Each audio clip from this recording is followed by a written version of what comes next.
Orthographe, évaluation et consolidation, unité 6, quatrième semaine, révision de l'unité, sécurité routière et code de la route, page 194, mes apprentissages en français de la 6e année du primaire.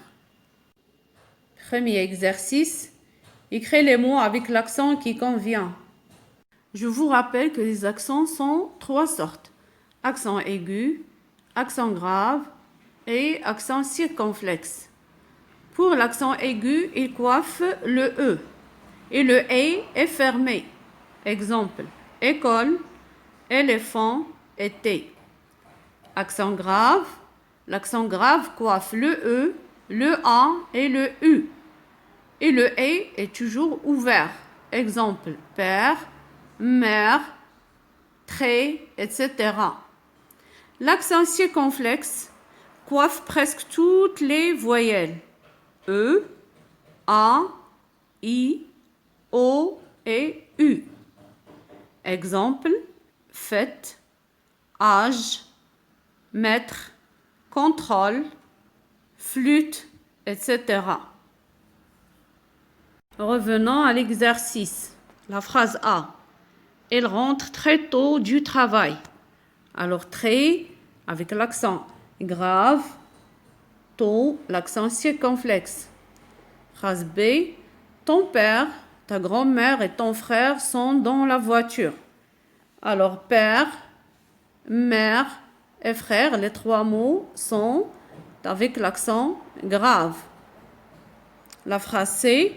Apprendre à conduire est très intéressant.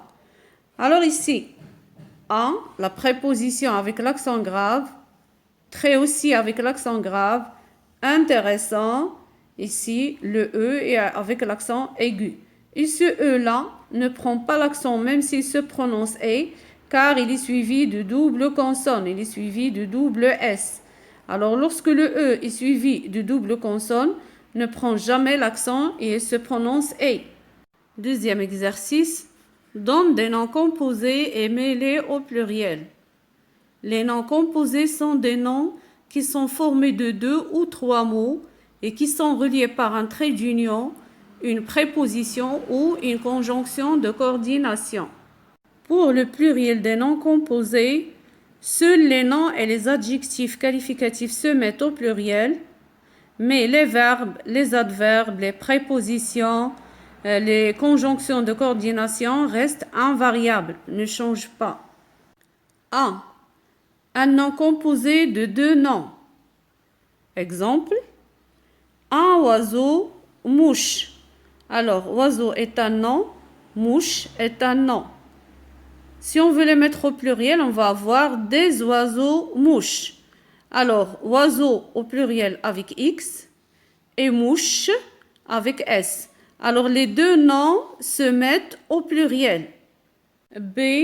Un nom composé d'un adjectif et d'un nom. Exemple, un rouge-gorge. Alors, pour le mettre au pluriel, on va avoir des rouges-gorges. Rouge est un adjectif qualificatif, alors il se met au pluriel, il prend S. Gorge est un nom, lui aussi il se met au pluriel, il prend S. C, un nom composé d'un verbe et d'un nom. Exemple, un ouvre-boîte, le pluriel des ouvre-boîtes.